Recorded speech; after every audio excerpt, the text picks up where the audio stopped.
गेल्या काही वर्षात सह्याद्रीच्या उतारांवर खूप मोठ्या प्रमाणावर जंगलतोड झाली आहे. गेली अनेक वर्षे दिवसाला कितीतरी ट्रक भरून लाकूड बाहेर पाठविले जात असते. झाड तोडणाऱ्यांनी त्या जागी नवीन झाडे लावायला हवीत तशा आशयाचा कायदाही आहे, पण कागदावरील कायदा प्रत्यक्षात पाळला जात नाही. झाडांमधून पैसे मिळायला हवेत, पण झाडे शिल्लक राहिली तरच पैसे मिळतील. माणसांना याचे भान नाही. झाडे तुटण्याने काय घडण्याची शक्यता आहे याचा विचार करायलाही माणसे तयार नाहीत. लाकूड तोडण्याचा उद्योग करणाऱ्या काही कंत्राटदारांनी सह्याद्रीच्या उतारावर स्वतःच्या पैशांनी रस्ते बनविले आहेत. उतारांवरील दुर्गम जागातील लाकडे तोडण्या हलविण्यासाठी हे रस्ते तयार करण्यात आले. इमारती लाकडे आता जवळजवळ संपत आली आहेत. इमारती लाकूड तोडल्यानंतर त्याची परत वाढ होण्यासाठी बराच काळ जावा लागतो. जळाऊ लाकूड देणाऱ्या वृक्षांची वाढ तुलनेत वेगाने होते.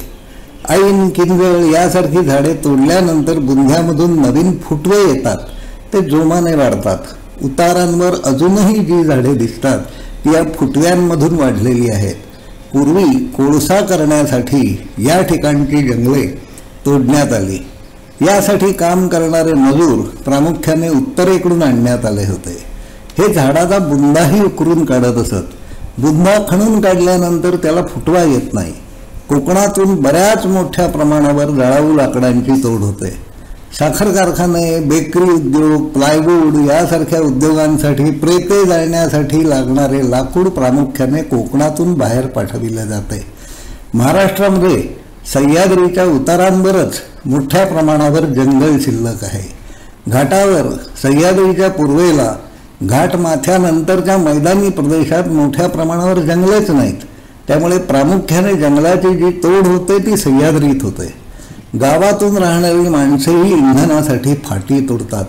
एकेकाळी या भूभागातून मोठ्या प्रमाणावर करवंदाची झुडपे दिसत असत.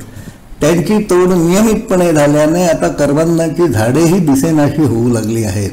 घराघरातून गॅस पोचला असला तरी अनेक घरातून इंधन म्हणून जळाऊ लाकूडच वापरले जाते.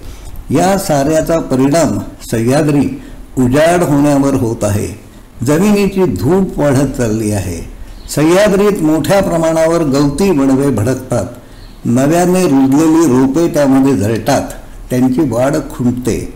हे डोंगरउतार एकदा पूर्ण उजाड झाले की त्या जागी नव्याने झाडे लावणे अशक्य होईल.